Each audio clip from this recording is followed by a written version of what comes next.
अस्सलाम वालेकुम नाज़रीन, प्रोग्राम न्यूज़ मेकर्स के साथ मैं हूं आपकी मेज़बान ज़रिया आरिफ। 9 जुलाई को सिंध में एक एपीसी होने जा रही है जिसका इनेकाद मौलाना की जमात की तरफ से किया जा रहा है।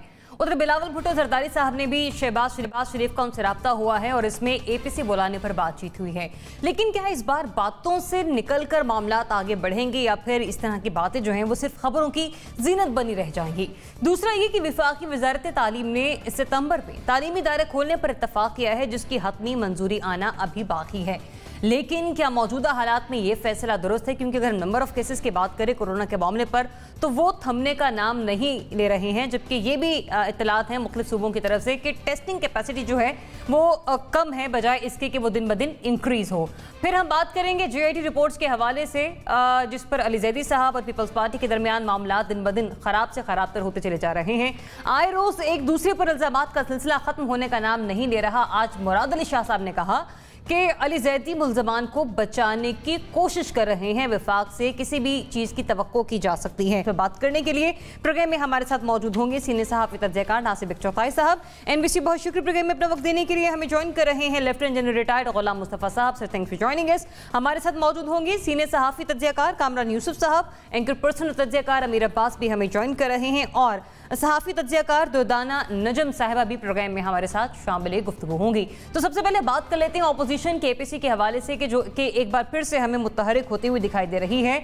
मौलाना फजल रहमान साहब के मुताबिक तमाम जमातों की ऑल पार्टीज कॉन्फ्रेंस कल मुनक्किद होगी, 9 जुलाई है कल, और इसी सिलसिले में आज शहबाज शरीफ और बिलावल भुट्टो के दरमियान भी राब्ता हुआ है कि मरकजी सतह पर भी एक APC की कॉल जो है वो ली जाएगी।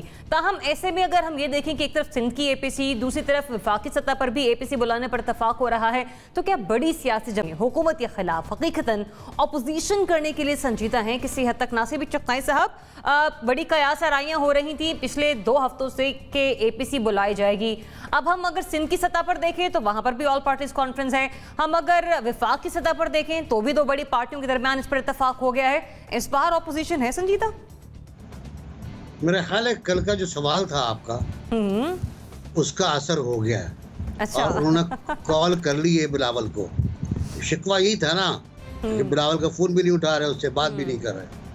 तो शहबाज शरीफ साहब ने कॉल कर ली, बात हो गई और APC के बारे में बात हुई है। लेकिन APC क्या होगी, इसका एजेंडा क्या होगा, ये भी कुछ तय नहीं है। और कल वाली APC की तो कुछ भी तय नहीं है कि इसमें होना क्या है। यकीनन इसमें बैठ के वो बात करेंगे हुकूमत के ख़िलाफ़, हुकूमत की पॉलिसीज़ के ख़िलाफ़, महंगाई के ख़िलाफ़, लोड शेडिंग के ख़िलाफ़, के इलेक्ट्रिक के ख़िलाफ़, गंदम की दरामद बरामद, चीनी की स्मगलिंग वगैरह वगैरह के ख़िलाफ़। लेकिन मुझे नहीं लगता कि इससे कोई ठोस बात सामने आएगी निकल के कल की APC से। कल की APC सूबाई नौयत की है, एक कोई मरकज़ी फ़ैसला कर नहीं सकती, मरकज़ी फ़ैसले की सिफारिश कर सकती है। और मौलाना फजल रहमान की बुलाई हुई APC है, यकीनन सब लोग आएंगे। एक अच्छा इज्तिमा होगा, ऑप्टिक्स अच्छे होंगे, आपको वीडियोस अच्छी मिल जाएंगी, शॉर्ट्स अच्छे मिल जाएंगे, कुछ पैकेजेस अच्छे बन जाएंगे। लेकिन इसके सिवा और कोई मेरा ख्याल ठोस लाए अमल नहीं हो पाएगा तय इसका। उसकी बुनियादी वजह यही है जो हम बात करते रहे गुज़िश्ता 3-4 महीनों में कि अपोजिशन तैयार नहीं है हुकूमत को रिप्लेस करने के लिए। उसकी वजह यह है कि जो हालात हैं इस मुल्क के, जो हालात बना दिए गए इस मुल्क के, वो इस तरह के हैं कि कोई मलबा अपने लेने को कोशिश ये करेंगे कि ये कंटिन्यू करें और 5 साल पूरे करें। मेरा तो ख्याल ये है कि जमहूरी जो तरीक़ा अमल है उसके मुताबिक भी इनको 5 साल पूरे करने चाहिए, हर कीमत पे पूरे करने चाहिए। और ये जो गुज़श्ता 10 साल का एक सूरत हाल है वो 5 साल और 15 साल हो जाएंगे। डेमोक्रेसी के 15 साल बहुत इम्पॉर्टेंट, फिर अगले 5 साल मेरा ख्याल है वहाँ जाकर हमें कुछ बेहतर मिलेगा। कराची की जो सूरत हाल है उस पर कराची में APC होना बहुत इम्पॉर्टेंट है, क्योंकि यहाँ तो उमर अयूब ने अभी असम्बली में कहा कि 10 साल में 12 साल में हालात ख़राब हुए। मुशर्रफ, आसिफ जरदारी और नवाज शरीफ, ये पक्का झूठ है। हालात तो ख़राब हुए अयूब खान के ज़माने में, जब यहाँ पर मोहतरमा फातिमा जिन्ना को बहुत वोट मिले और फिर बस्तियों में लाइटें बंद करके आग लगा दी गई ताकि आग से रोशनी हो।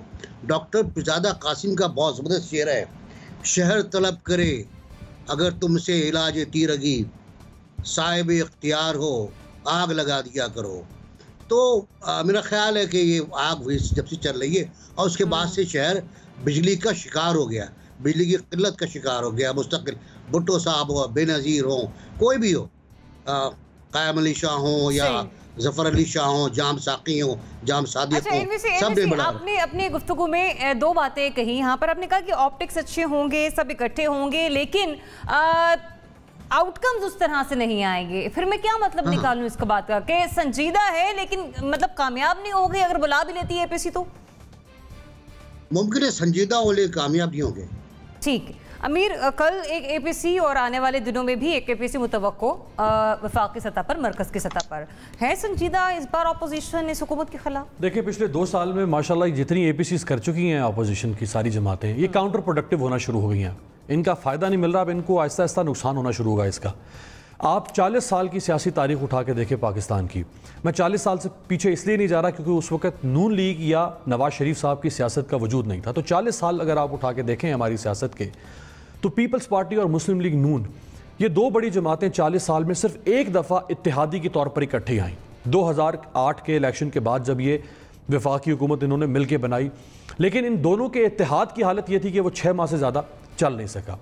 अब आप इन दोनों की मुश्तरका अपोजिशन उठा के देख लें 40 साल की सियासी तारीख में, तो इन्होंने सिर्फ एक दफ़ा मुश्तरका अपोजिशन की है और वो परवेज़ मुशर्रफ के ज़माने में, और दूसरी मुश्तरका अपोजिशन ये अब कर रहे हैं 2018 के बाद से अब तक। तो जो इनकी पहली मुश्तरका अपोजिशन थी उसकी हालत ये थी कि जैसे ही 2008 का इलेक्शन हुआ ये दोनों इकट्ठे हुए, ये उसके बाद इन्होंने शहबाज शरीफ साहब ने आसिफ जरदारी साहब को पाकिस्तान के हर गली कूचे चौराहे की सड़कों पर घसीटा भी, उनका हलक भी चीर दिया, उनका सीना भी चीर दिया, उनका पेट भी फाड़ दिया। और आसिफ जरदारी साहब और बिलावल साहब ने भी नवाज शरीफ और शहबाज शरीफ साहब के साथ जो कुछ किया वो हमारे सामने है। तो ना इनका इत्तेहाद, मैं तारीखी हवाले दे रहा हूँ, ये कोई मेरा ज़ाती तज्जिया नहीं है, ना तो तारीखी तौर पर इनका इत्तेहाद चल सकता है और ना ही तारीखी तौर पर इनकी मुश्तरका अपोजिशन चल सकी है।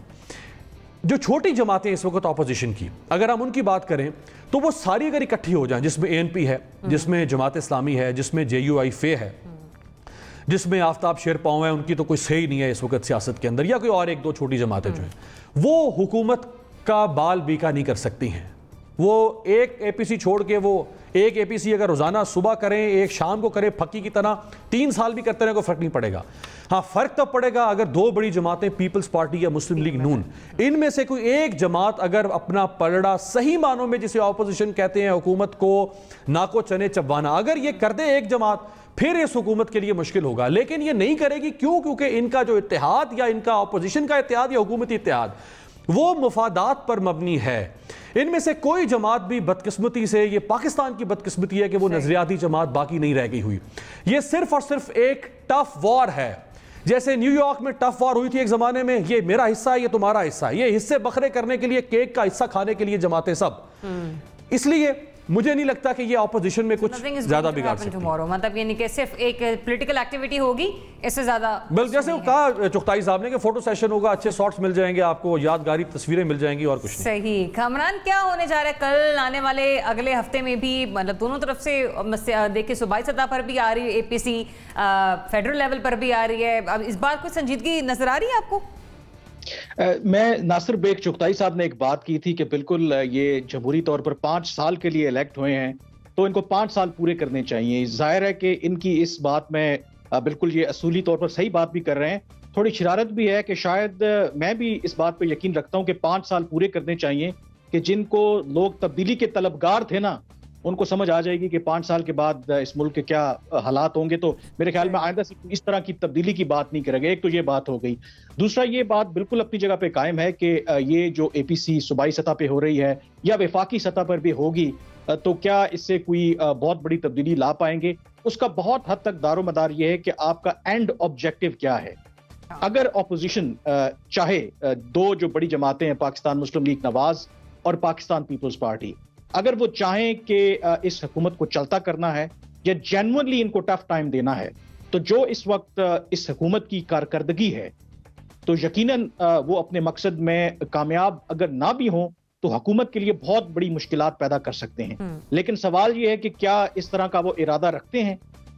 मुझे नहीं लगता कि वो इस तरह का इरादा रखते हैं, क्योंकि वो भी ये चाहते हैं, तनकीद जरूर कर रहे हैं और तनकीद करना उनका हक है कि जो गवर्नमेंट की ये परफॉर्मेंस है, लेकिन वो भी ये चाहेंगे कि जितना ये गवर्नमेंट का टेन्योर एक्सटेंड करेगा उतना अगर गवर्नमेंट परफॉर्म नहीं करेगी वो डिसक्रेडिट होंगे, तो दोबारा हमारे यहाँ तो और ऑप्शन लोगों के पास तो है नहीं।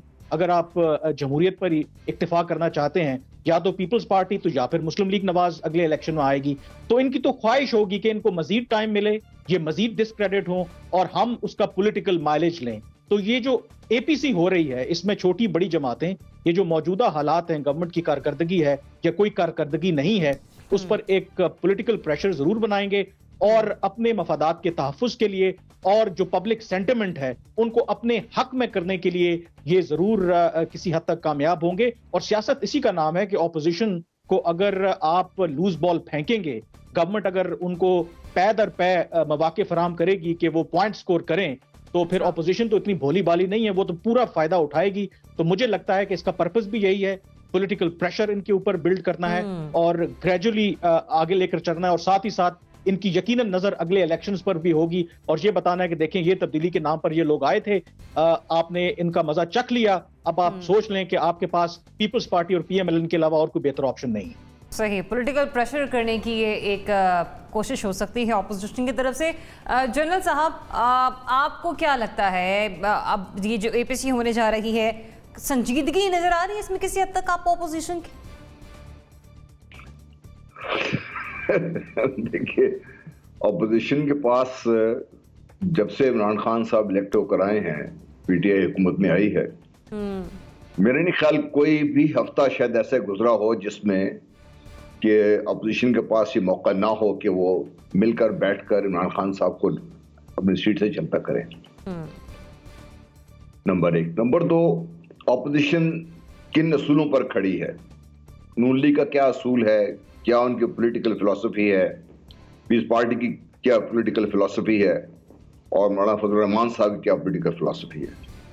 क्या इनके आपस में किसी स्टेज पर आकर ये किसी एक मफाद कह लीजिए कुछ ऐसे पॉइंट पर इकट्ठे हो सकते हैं? सवाल ही पैदा नहीं होता। मैं इसलिए कह रहा हूं कि जो एक over a period of time evolutionary process होना चाहिए वो died about I think 20-30 years back. हमारी किसी सियासी जमात ने अपने आप को इवॉल्व नहीं किया विद दैट टाइम। हम अब भी शख्सियत परस्ती से बाहर नहीं निकल सके। अगर शख्सियत परस्ती ही मसला है तो अब देख लिए नून लीग का आपस में उनमें इक़्तिदार की जंग विद इन द पार्टी चल रही है। इस पार्टी का मसला है कि उनमें लीडरशिप, आप बिलावल को अगर आप समझते हैं कि वो आके कौमी सतह पर बात कर सकते हैं, ठीक है, पीस पार्टी का हक है ये, जो उनको वोट दे वो भी हक है। लेकिन जो संजीदा लोग हैं वो ये भी पूछना चाहते, मैं कम से कम ये पूछना चाहूँगा, क्या ऐसे नौजवान को जिसने अपनी ज़िंदगी में एक आध दिन भी शायद कोई मेहनत से काम ना किया हो, आप समझते हैं मुल्की मामलात को संभाल सकेंगे? तो चाहे वो इमरान खान साहब हो, उन्होंने तो जो हमारी उम्मीदें थी उनको पानी फेरने के लिए, मेरा ख्याल है इतना पानी पाकिस्तान की नहरों में, दरियाओं में नहीं जितना उन्होंने फेर दिया हमारे ऊपर। तो बाकी अगर उन दूसरे से ताल्लुक़ रखते हैं, दूसरों से सोचते हैं, तो फिर आप देख लीजिए हर रोज़ जो एक नया स्कैंडल सामने आ रहा है, और किस किया हो ना किया हो, इमरान खान साहब के हर रोज़ के जो ये इंकशाफात हैं इस पार्टी के, एक या दूसरी पार्टी के बारे में या सियासतदानों के बारे में, किसी बारे में, तो मेरे नहीं ख्याल क्रेडिबिलिटी लेवल है, कोई ऐसी पर्सनैलिटी रह गई है जिसको लोग एतमाद करके सामने लेके आएंगे। अब तो लोगों का एतमाद उठ गया है। मैं तो ये समझता हूँ कि लोगों का एतमाद इस प्रोसेस से ही उठ गया है। कम से कम मेरा जो कभी मैं समझता था एक फौजी ज़हन था, फिर प्रोसेस के बाद मेरा ख्याल था कि जमहूरियत बेहतर है, सिस्टम है, मैं आज ये फिर कहने पर मजबूर हो गया हूँ। हो सकता है मैं सब्जेक्टिव हूँ कि जमहूरियत वफात पा चुकी है। कम से कम हमारे मुल्क में ना तो कोई सियासी पार्टी जमहूरी तरीके से बन रही है, ना वो जमहूरियत के ऊपर अमल करना चाहते हैं, ना ही इस तरीके से हमने अपने आइन को पामाल किया है। देखिए, आइन की पामाली का आमतौर पे मिलिट्री जो रूलर्स हैं उनको कहा जाता है। मैं ये समझता हूँ कि जिस तरीके से हमने आइन की हैयत बिगाड़ के रख दी है स्टार्टिंग फ्रॉम डे 1, जो आज आइन की हालत है, इस आइन के तहत, इस चीज़ के तहत अगर आप मुल्क चलाना चाहते हैं तो आपके लिए मसाइल हैं। इनको बैठ के सोचिए, हमारे जो अक्लमंद लोग हैं, कि आपने मुल्क को चलाना है तो ये जो आइन है हमारा 1973 का, कम से कम इसको ओरिजिनल पोजीशन पे ले जाकर वहाँ से देखना शुरू कीजिए कि पाकिस्तान को आज ज़रूरत क्या है, इसमें किन तरह मुहिम की ज़रूरत है। तो ये मैं समझता हूँ सारा एज ए पैकेज, मैं तो जाती तौर पे समझता हूँ कि ना तो इसका कुछ फायदा होने वाला है, एक कर लें 100 कर, उसको कोई फायदा होने वाला नहीं है। और दूसरा ये है कि इस वक्त जो सेन हेड्स हैं हमारे मुल्क में, और वो शायद चंद ही रह गए हों, उनको मिलकर बैठने की जरूरत है कि खुदा के लिए बैठिए, ये देखिए कि हमने अपने तमाम सिस्टम को कैसे बिगाड़ के रख दिया, कि बेहतर करने की क्या करें हम। ठीक है दुर्दाना साहब, आप संजीदगी नजर आ रही है आपको अपोजिशन की, इस बार कुछ कर जाएंगे हुकूमत के खिलाफ? देखिए जी, हुकूमत की संजीदगी का अंदाज़ा तो इसी से, अपोजिशन की संजीदगी का अंदाज़ा इसी से लगा लें कि बजट किस तरह से पास हुआ है। ये इतनी बड़ी हमारे सामने एक मिसाल है कि उससे पहले बजट पास होने से पहले, यानी कि पिछले साल जितने वोट मिले थे उससे डबल वोट से बजट को पास किया जाता है। और उससे पहले आप बिलावल की तकरीर सुन लें कि कितनी धुआंधार वो तकरीर कर रहे थे हुकूमत के ख़िलाफ़। तो अगर उन्होंने हुकूमत के ख़िलाफ़, देखें बेसिकली हुकूमतों का जो काम होता है वो इकॉनमी को किस तरह से वो मैनेज करते हैं, वहाँ से सारा सिलसिला शुरू होता है। इंस्टीट्यूशन बिल्डिंग वगैरह सारी, इन्हीं सब ये ताने बाने जो है वो इनके मिले हुए हैं। तो वहाँ से आप इनकी सीरियसनेस देख लें कि ये हुकूमत के ख़िलाफ़ कितने सीरियस है। अगर इनको वाकई अंदेशा था है कि हुकूमत काम नहीं कर रही, हुकूमत अपनी परफॉर्म नहीं कर रही, तो वहाँ वो एक फोरम है पार्लियामेंट का जहाँ इनके पास इतना बड़ा एक मौका मिला था बजट का, क्योंकि बजट को पास ना करने से तो आप हुकूमत को गिरा सकते हैं बड़ी आसानी से। तो ये जितने भी APCs वगैरह, और उसके बाद ये अभी फजलुर रहमान साहब ने उन्होंने तो उससे पहले जलसा भी किया था बहुत बड़ा। वो जलसे को आप देखें, उसकी हवा किस तरह से निकली, कुछ पता ही नहीं चला। जलसा हुआ, उसके बाद ये सारे तितर बितर हो गए, उसका क्या नतीजा निकला, क्या बात हुई, आज तक हमारे सामने नहीं आई। तो ये एक बिल्कुल, ये बेसिकली हमारे यहाँ अपोजिशन बराए अपोजिशन, कोई इस्लाह करने के मूड में नहीं है। अच्छा, अगर अब पहली बात तो ये है कि जो अपोजिशन के लोग हुकूमत पर तनकीद कर रहे हैं, उसमें सबसे बड़ी बात पीपल्स पार्टी की है। कराची देख लें, कराची ज़रा सी बारिश हुई है, कराची में नदी नाले जो हैं वो बह निकले और वहाँ बिजली नहीं है। तो यहाँ ये गवर्नेंस, अपनी गवर्नेंस के इश्यूज़ को अगर आप सॉल्व नहीं कर रहे, आपके लोग आपसे खुश नहीं हैं, मतलब सिंध हुकूमत की तो समझ से बाहर है कि अगर कुत्ते की वैक्सीन जो है उसको ना मिलने से लोग मर रहे हैं तो they have no problem with that, लेकिन कोविड-19 से किसी को नहीं मरना चाहिए। उसके लिए इन्होंने इतने लंबे चौड़े इंतजामात किए और फिर वफाकी हुकूमत को भी ये लैन तान करते रहे कि जी उन्होंने उनके मामलात में दखल अंदाजी की। तो बात समझने की सिर्फ ये है कि ये जितनी भी अपोजिशन इस वक्त है, इनका क्या वतीरा है। आपने सेनेट के इलेक्शंस में इनके काम देखे, ये अंदर से किस तरह से ये पावर गेम को मैनिपुलेट करते हैं, किस तरह से उसकी एडवांटेज लेते हैं, उस पर वो एक बिल्कुल डिफरेंट स्टोरी है। तो हमें इनके बिल्कुल, मैं तो इनको आपकी जो सवाल है कि seriousness, there is no seriousness, ये pressure by pressure, opposition by opposition का एक गेम है। सही, हुकूमत ने खुद अपोजिशन को अब तक बड़े मौके दिए हैं, लेकिन ये मिसाल हम अगर बात करें नए वाली साल के हवाले से, जी कामरान, देखिए हुकूमत जनरल साहब ने अभी जो बात की ना, वो बिल्कुल ठीक कह रहे हैं कि ये जो 1973 का आइन है, हमें उस पर अमल करना चाहिए। और दूसरा, जमहूरियत की वो बात कर रहे थे, हमारे यहाँ शायद जब जमहूरियत को हम गाली देते हैं तो एक फैशन भी है कि कॉन्टेक्स्ट भूल जाते हैं। इस मुल्क में जमहूरियत क्यों नहीं पनप पाई? सियासतदानों का यकीनन कसूर है, लेकिन उन इदारों का भी कसूर है जिनका सियासत करना हक नहीं था। तो आज लोग ये भी कुछ सवाल कर रहे हैं कि ये गवर्नमेंट, ये जो मॉडल नाकाम हो रहा है, तो इसमें बहुत से ऐसे गैर जमहूरी जो इदारे हैं उनका अभी कहीं ना कहीं हाथ है। तो अगर इस मुल्क की इस्लाह करनी है तो सारों को आके अपने गुनाह जो हैं, अपने जो गुनाह हैं उनको एतराफ करना पड़ेगा, माफी मांगनी पड़ेगी। और 1973 का जो आइन है वो हर किसी की जो इदारे की इख्तिलाफी नोट का तयन करता है, उस पर अमल दरामद करना पड़ेगा। पॉइंट आपका आ गया। इख्तिलाफी नोट अगर आप देने दें, जी मेरा इख्तिलाफी नोट मेरा इत्तफाकी नोट है, एक इख्तिलाफी नोट है वो चौथाई साहब के। देखिए इख्तिलाफी नोट ले लेती, मेरे से ब्रेक की तरफ जाना है, लेकिन क्लिप ना कमेंट ऐड कीजिएगा। जी जनरल साहब, अमीर मैं आपकी तरफ आ रही, जनरल साहब का कमेंट लेके। जी जनरल साहब, देखिए उन जो भी रोल जिसकी बात कर रहे थे हमारे दोस्त, वो सब अपनी जगह पर दुरुस्त है, सब कुछ है। मुझे बताइए कि जब इनके पास हमारे जो साहिब इख्तिदार थे, और काफी पुरानी तारीख है, हम तो उस दौर का हिस्सा हैं जब हमने सब कुछ होते अपनी आंखों के सामने देखा है। तो जब इनको मौका मिला, इन लोगों ने अपनी इस्लाह के लिए जो काम कर सकते हैं वो क्यों नहीं किए इन्होंने? अगर किसी को दखलंदाजी की इजाजत दे रहे हैं तो क्यों दे रहे हैं इनको? क्या वजह है दखलंदाजी हो रही है? वो ठीक नहीं है। लेकिन आप ये बताइए कि पावर में कोई वैक्यूम रह सकता है? कहीं कोई वैक्यूम किसी जगह पे रह सकता है? आप मुझे बताइए। ठीक है अमीर, देखें जो जिधर कामरान ने इशारा किया, माजी में या आज या कल कभी भी फौज के किसी भी गैर आईनी गैर कानूनी काम की हिमायत करना बदतरीन इंटेलेक्चुअल डिसऑनेस्टी है। लेकिन सियासतदानों की अपनी इनकॉम्पिटेंस, जब जब उनको मौका मिला उन्होंने ठीक नहीं किया, उस वैक्यूम को वो अपनी कॉम्पिटेंस से फिल ना करें, यह भी एक बहुत बड़ी इंटेलेक्चुअल डिसऑनेस्टी होगी। 2009 में खत्म हो गई थी लोकल गवर्नमेंट, जो परवेज मुशर्रफ ने 2005 में इलेक्शन करवाया। 2009 से लेकर 2015 तक ना पंजाब में लोकल गवर्नमेंट इलेक्शन हुआ, ना सिंध में लोकल गवर्नमेंट। ये आइन की वायलेशन, ये खुद इनके ऊपर आर्टिकल 6 लगना चाहिए। जैसे फौज आइन को वायलेट करती है, ये खुद आइन की वायलेशन थी। 2015 में सुप्रीम कोर्ट ऑफ पाकिस्तान ने इनको धमकी दी कि अगर आप नहीं करवाएंगे हम आपको कटहरे में खड़ा कर देंगे। इन्होंने बामरे मजबूरी इलेक्शन करवाए। अब पिछले 2 साल से तहरीक इंसाफ ने लोकल गवर्नमेंट को निचली सतह पर मुंतकिल ना होना, यह भी बहुत बड़ी इनकॉम्पिटेंस है। अगर हम पीटीआई इसको हटकर बात करें कि 2 गुज़िश्ता हुकूमतों के हवाले से आपने अपना पॉइंट ऐड किया, मुझे बढ़ना नासिर ब्रेक की जा रही है। ब्रेक से वापस आते हैं तो बात करते हैं तालीमी इदारों के हवाले से जिन्हें सितंबर में खोले जाने का फैसला किया जा रहा है। इस पर डिस्कशन करेंगे इस ब्रेक के बाद। Stay tuned.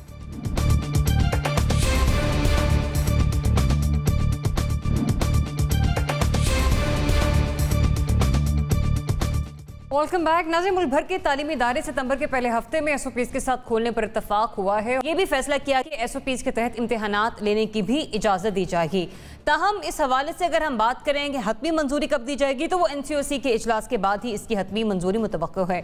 लेकिन मुल्क भर में सितंबर में तालीमी इदारे खोलने पर इत्तफाक, ये फैसला किस हद तक दुरुस्त है, इस पर बात कर लेते हैं। एनबीसी आपसे आगाज़ कर रही हूँ, बताइएगा अगर हम नंबर ऑफ केसेस की बात करें पाकिस्तान में कोरोना के हवाले से, ठीक है पर डे कैपेसिटी के हवाले से खासे कम हमें दिखाई दे रहे हैं, लेकिन सितंबर में ये फैसला किया जा रहा है इन इदारों को खोलने का। आप समझते हैं जितना मार्जिन मिल रहा है बीच में, उसके बाद ये फैसला दुरुस्त है?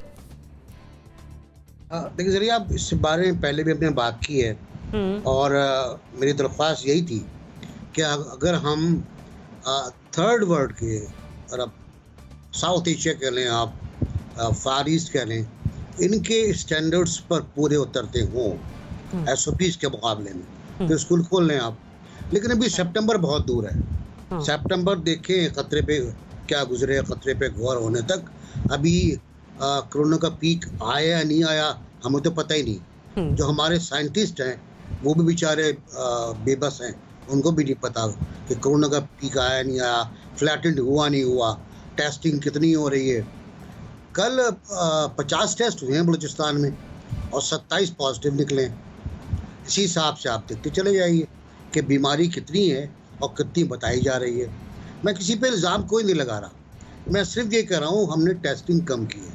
अगर हमने टेस्टिंग कम की है और उस पर हम जल्दी स्कूल खोलना चाहते हैं तो ये ख़तरनाक बात होगी, उन बच्चों के लिए ख़तरनाक होगा जो जाएंगे और फिर घर वापस आएंगे और अपने दोस्तों में खेलेंगे।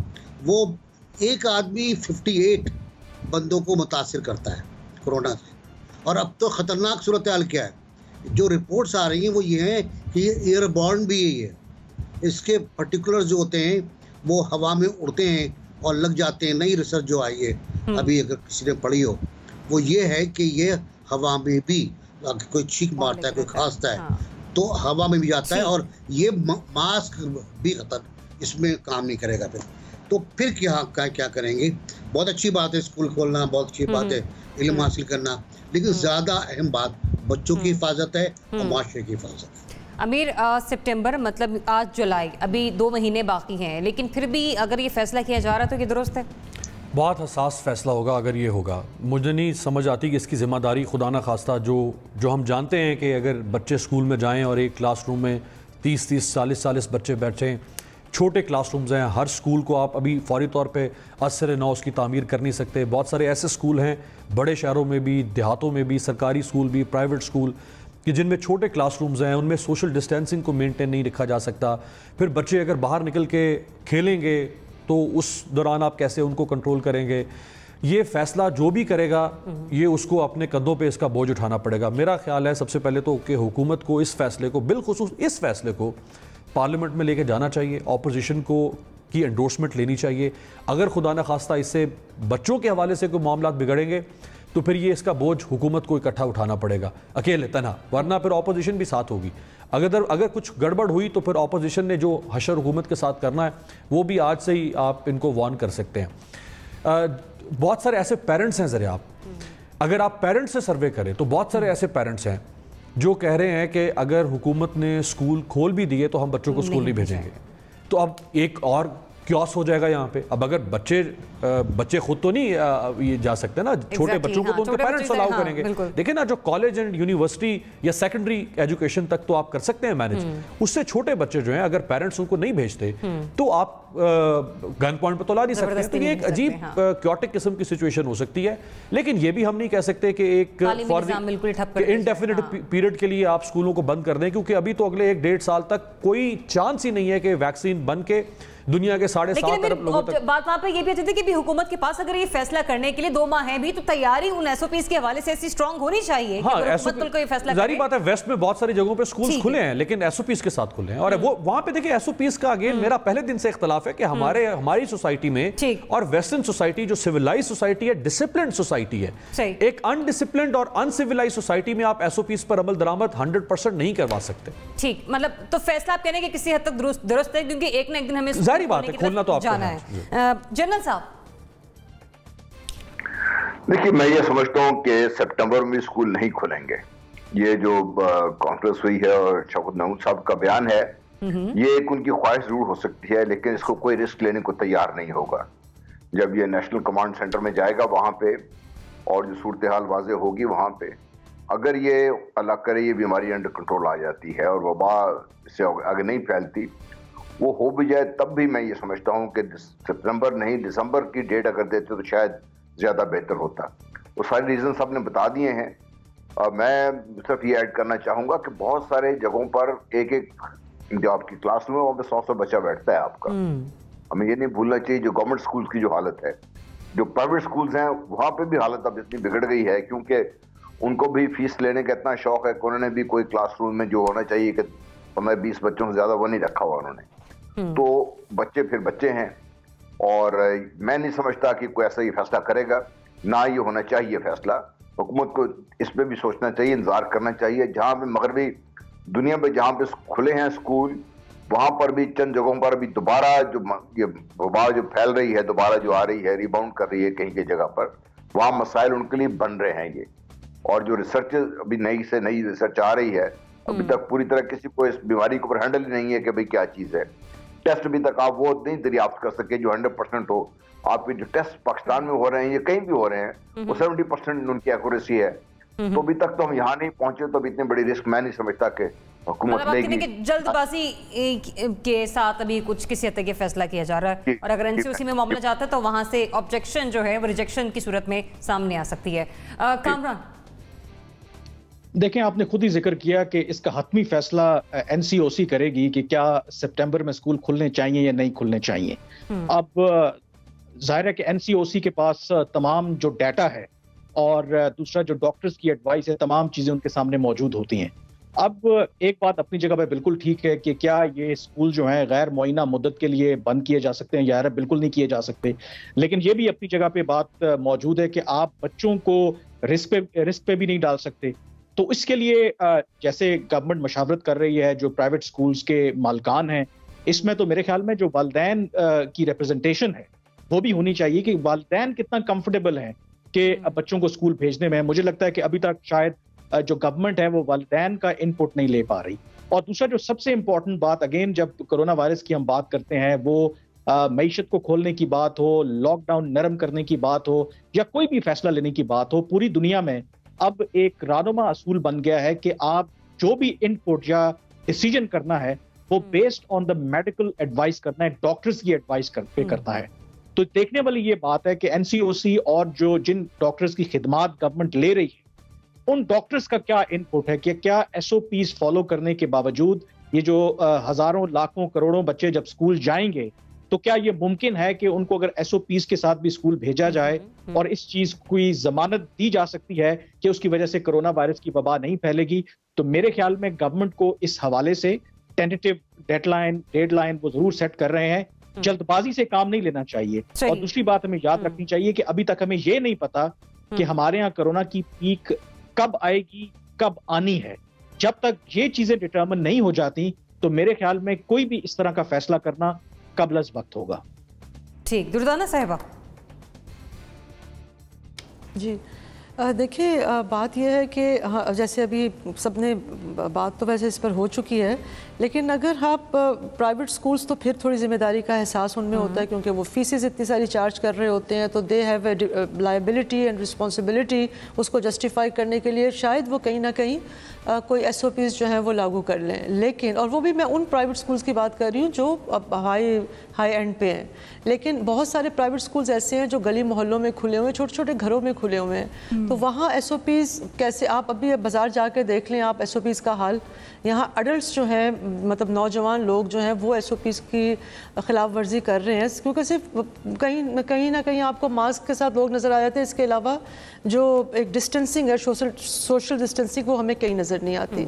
और रह गई बात बच्चों की, बच्चों को इस चीज़ के ऊपर लेकर आना और उनसे ये इम्प्लीमेंट करवाना SOPs, ये बहुत ही मुश्किल काम होगा, ख़ास तौर पर गवर्नमेंट स्कूल्स का तो बहुत ही बुरा हाल है। वहाँ तो पढ़ाई नहीं होती, वहाँ टीचर्स नहीं आते, गोस्ट स्कूलिंग होती है, इतना कुछ है। तो इन तमाम जितनी भी एबनॉर्मेलिटीज़ हैं, उसमें इतना बड़ा रिस्क लेना स्कूल्स खोलने का मेरा नहीं ख्याल है। अब जब के देखें, पहली बात तो ये है कि लॉकडाउन पूरी तरह खुला नहीं है, लॉकडाउन अभी तक कायम है।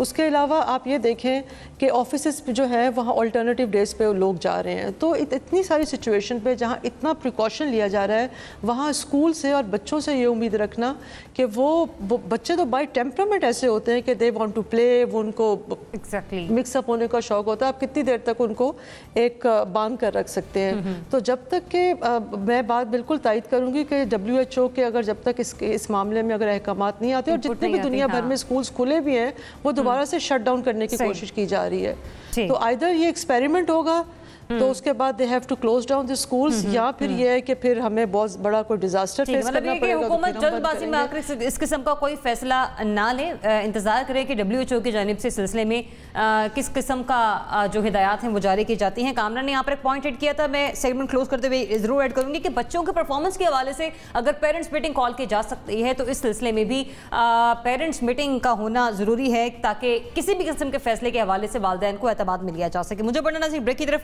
ब्रेक से बात करते हैं उन JIT रिपोर्ट्स के हवाले से जिसमें ताहाल एक सियासी भूचाल आया हुआ है पाकिस्तान पीपल्स पार्टी और PTI के दरमियान। क्या ये मामला, बात करते हैं इस ब्रेक के बाद। Stay tuned.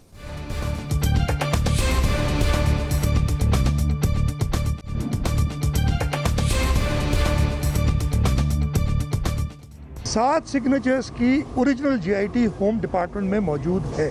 ये मेरा ओपिनियन है, हमने डिस्कस भी किया है कि जो मुल्जिमान हैं उनको ये फेवर देने के कोई चक्कर में है। जी, तो JIT के मामले पर मुराद अली शाह साहब जो कि सिंध के वज़ीर आला हैं, वो ये कह रहे हैं कि अली ज़ैदी साहब JIT को मुतनाज़ बना रहे हैं और मुल्ज़िमान को सिलसिले में JIT को मुतनाज़ बनाकर उसे फ़ायदा पहुँचाने की कोशिश में हैं। अब ये जो इल्ज़ाम मुराद अली शाह साहब ने आयद किया है अली ज़ैदी साहब पर, उसमें कितनी सदाकत है, इस पर बात कर रहे थे जनरल साहब। मुराद अली शाह साहब कह रहे हैं कि अली ज़ैदी साहब शेल्टर प्रोवाइड कर रहे हैं मुल्ज़िमान को, उनको फ़ायदा पहुँचा रहे हैं, ऐसे ही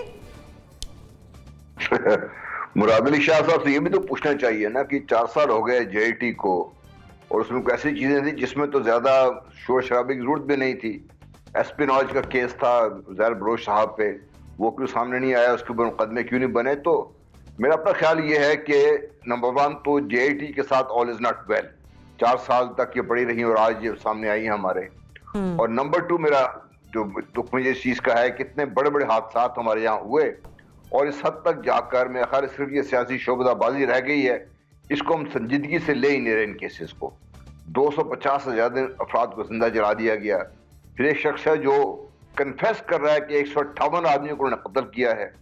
हैरान कुन चीज है कि हम उसके ऊपर सिर्फ हमें यह है किसका नाम है किसका नाम नहीं है, हम नकायद तक जाने की कोशिश कर ही नहीं रहे। अगर उसे 158 या 8 कत्ल भी किए हैं किसी कहने पर, तो किसने तो उसको गांव पे रखा है सारा कुछ।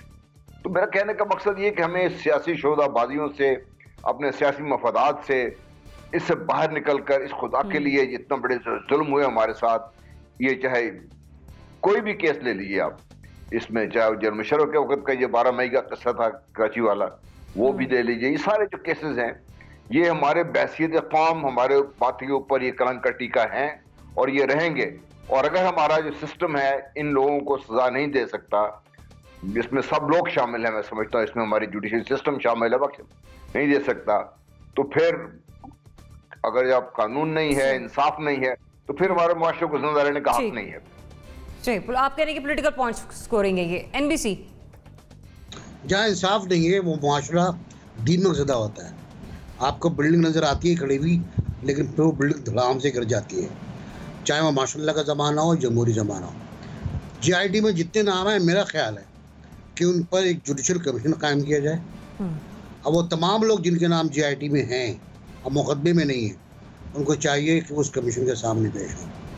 दूसरा तरीका ये है कि खुद अली जैदी साहब इस मुकदमे में फरीक बने, अदालत से दरख्वास्त करें और वो जीआईटी पेश करें।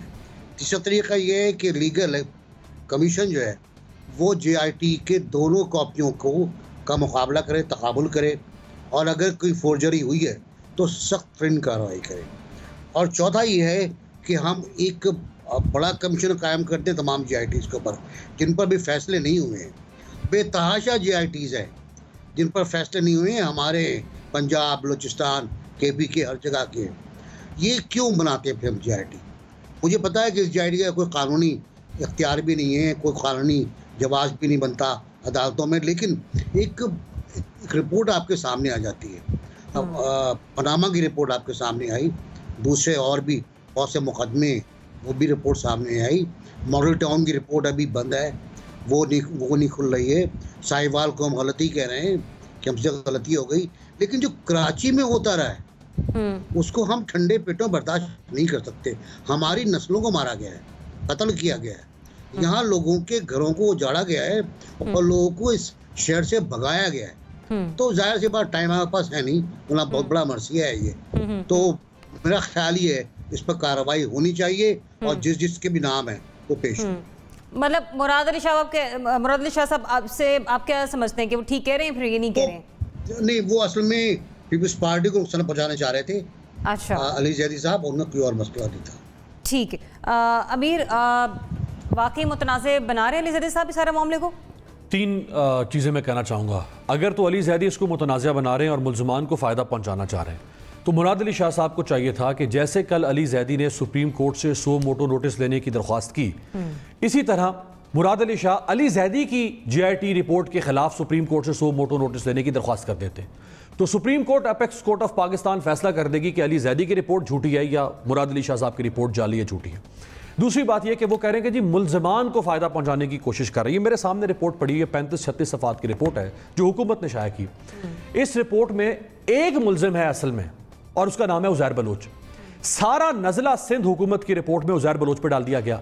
यह कैसे हो सकता है कि एक इतना बड़ा अंडरवर्ल्ड डॉन की तरह, माफिया की तरह, गैंगस्टर की तरह एक शख्स काम कर रहा है जो जहां से गुजरता है लू की तरह सब कुछ जला के गुजर जाता है। 10 साल उसने राज किया, वो किसी भी कनाइवेंस के बगैर कर रहा था। पॉलिटिकल कनाइवेंस और पुलिस की अपर जो मैनेजमेंट है उसकी कनाइवेंस के बगैर कर रहा था, कैसे हो सकता है? लिहाजा सारा नजला एक मुल्जिम पर डाल दिया। मुल्जमान तो है ही नहीं आपकी रिपोर्ट में। किन मुल्जमान को अली जैदी फायदा पहुंचाने की कोशिश कर रहा है?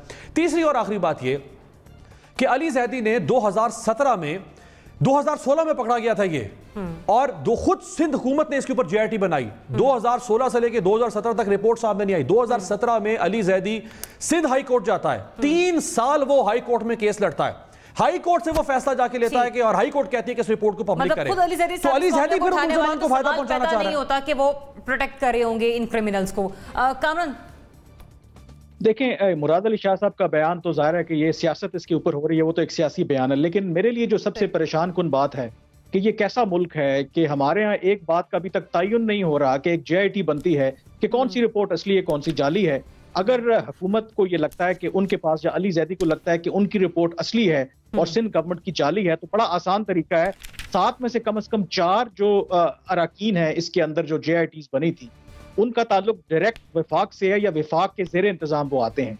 तो मुझे समझ नहीं आती कि हुकूमत या अली जैदी साहब सुप्रीम कोर्ट से सो मोटो एक्शन लेने के बजाय वो क्यों नहीं जो 4 इसके अंदर नुमाइंदे थे उनके सरबराहान को कहते, वज़ीर आज़म इमरान खान से रिक्वेस्ट करते कि उनके सरबराहान को कहें, यकीनन उनके पास जो असली कॉपीज हैं वो बिल्कुल मौजूद होंगी, कि वो कॉपीज लेकर के और बाकायदा तौर पर बताएं कि ये असली जीआईटी की रिपोर्ट है, ताकि इसके ऊपर बहस ही खत्म हो जाए। दूसरा, ये उज़ैर बलोच वाला मामला या कराची में जो कुछ भी होता रहा, ये इतना सादा मामला नहीं है। आप मुझे बताएं कि उज़ैर बलोच इस वक्त किसकी कस्टडी में है? बिल्कुल उन्होंने कन्फेशनल स्टेटमेंट दिया कि 198 लोग उन्होंने मारे, लेकिन आप ये भी याद रखें कि जब अदालत में मुकदमा चलेगा तो अदालत कभी भी इस तरह के बयान को नहीं मानती। वो आप जब जज के सामने बयान देंगे तो फिर आप उसको किया जाएगा। तो हमें सोचने की बात है कि ये केस इतना आसान नहीं है। अगर ये इतना ओपन एंड शट केस होता तो अभी तक इसके ऊपर फैसला हो चुका होता। इसमें सियासी शख्सियात भी मुलव्विस हो सकती हैं और भी बहुत से ऐसे मुहर्रिकात हैं जिसकी वजह से तो सपोर्ट है कि मामला अभी तक अपने मंतकी अंजाम तक उस तरह से नहीं पहुंच पाया। दुर्दाना साहिबा, देखिए जी, बड़े अफसोस की बात है कि ये जितने लोग उस बल्दिया फैक्ट्री में जल कर मरे हैं उनके साथ कितना बड़ा मजाक हो रहा है। मतलब हमें शर्म भी नहीं आती। ये कोई तरीका है उनको इंसाफ दिलाने का?